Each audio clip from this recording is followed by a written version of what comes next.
오늘 복된 하나님의 말씀은 사도행전 10장 1절부터 48절까지입니다. 좀 길죠? 길지만은 내용은 간단해요.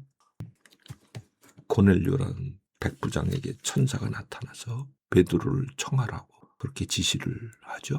그래서 사람을 보냈는데 여기서 우리가 이해해야 하는 것이 베드로도 여기 28절에 이렇게 이야기했어요. 너희 자신이 알거니와 유대인이 이방인과 사귀거나 또는 이방인의 집을 방문하는 것, 그건 불법이다. 베드로가 그렇게 이야기했는데 그건 사실은 넘지 못할 벽이었어요. 유대인들에게는. 그런데 이 벽을 넘지 못하면 복음이 이방인들에게 가는 길이 막혀버리는 거예요. 물론 이미 빌립 집사를 통해서 에디오피아 내시에게 복음을 증거했죠. 그러나 아직 그 문이 활짝 열리지 않았어요. 베드로도 그렇고 베드로와 함께 있던 유대인들도 그들의 상상 밖의 영역에 있었던 거예요. 이방인을 만나서 복음을 전한다는 것이요. 그런데 하나님께서 친히 베드로에게 환상을 3번이나 보여주셨죠.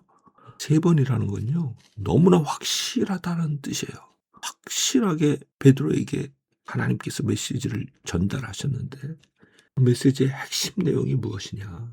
10장 15절에 이렇게 쓰여 있죠. 하나님께서 깨끗하다고 하신 것을 더 이상 속되다, 불결하다, 정결하지 못하다, 그렇게 생각하지 말라는 거예요.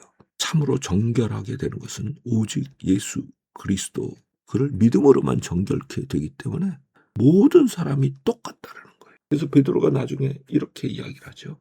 34절에 보면 내가 이제 확실하게 알겠는데 하나님께서는 그 누구에게도 차별하지 않으신다.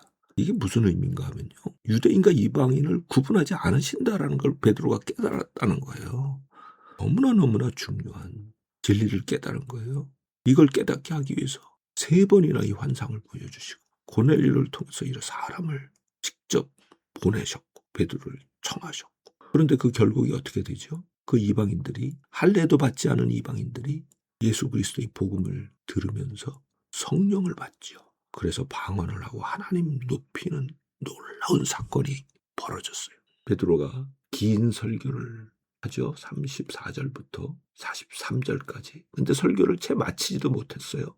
그 설교의 핵심은 무엇이냐? 예수께서 이 땅에서 성령으로 놀라운 능력을 행하시며 마귀에게 눌린 모든 사람들을 고치셨고, 그러다가 죽으셨고 제3일에 부활하셨다. 그래서 누구든지 그 이름을 믿는 자는 죄의 용서를 받는다. 우리와는 달리요, 이 베드로의 설교를 들은 주로 로마 사람들이었겠죠. 로마 군인들, 그리고 그 로마 군대 내에서 일하던 그런 이방인들이었겠죠. 그 사람들에게는요, 예수님, 몇 년 전이었겠죠. 1, 2년 전에 십자가에 처형당하신 그 예수님에 대한 이야기가 아마 그냥 너무나 잘 알려져 있었을 거예요. 왜냐하면 그 십자가로 집단 처형하는 사건은 그렇게 자주 일어나는 일은 아니었거든요. 왜냐하면 반란을 일으키거나 이런 아주 로마가 볼 때 용서할 수 없는 그런 죄수들만 십자가에 처형을 했기 때문에. 그런데 그 처형당했던 죄수 예수 그리스도, 지금 그분에 대한 이야기를 베드로가 하고 있는 것이거든요. 그런데 그 예수께서 부활하셨다고 얘기하는 거예요. 그리고 누구든지 그를 믿으면 죄 용서함을 받는다, 그 이야기를 하는 거예요. 그런데 이미 고넬료는 천사의 지시를 받았잖아요. 그러니 베드로의 이 말이 하나님의 말씀처럼 들리지 않았겠어요? 천사도 직접 말해줄 수 없는 것을 와서 이야기해 준 사람이 베드로잖아요. 또 베드로의 말을 같이 들었던 그 고넬료가 불러 모았던 사람들, 그들도 마찬가지였겠죠. 고넬료의 말을 듣고 하나님의 말씀을 듣는 듯이 그렇게 베드로의 말을 들었겠죠. 그 말을 들으면서 그 순간에 믿음이 생겼고, 그들은 그 믿음을 통해서 약속하신 죄 용서를 받았고 깨끗하게 되었어요. 그러면 이미 그 상태에서 성령이 그들 심령 속에 임하셨던 거예요. 그런데 그 충만함이 차고 넘치니까 그들이 방언을 말하고 하나님 높이는 그런 놀라운 사건이 벌어지죠. 45절 46절에. 그런데 베드로와 함께 왔던 신자들이, 유대인 신자들이 다 놀래요. 아니, 할례도 받지 않은 이 이방인들이 어떻게 성령을 받느냐? 그들이 성령 받은 걸 어떻게 알아요? 성령님 눈에 보이지 않아요. 그런데 어떻게 알았어요? 47절에 베드로의 말에 그 실마리가 있어요. 베드로가 이렇게 이야기하죠. 누가 이들에게 물로 세례 주는 것을 거절하겠느냐? 그들이 우리가 받았듯이 그렇게 성령을 받았는데, 우리가 성령을 어떻게 받았어요? 베드로를 포함한 유대인 신자들이요, 오순절날 성령이 임하시고 그들이 방언을 말하고 하나님을 높였잖아요. 그런 모습으로 이들이 하나님 높이고 방언을 말했던 걸 보고 성령이 임하신 걸 알았던 거죠.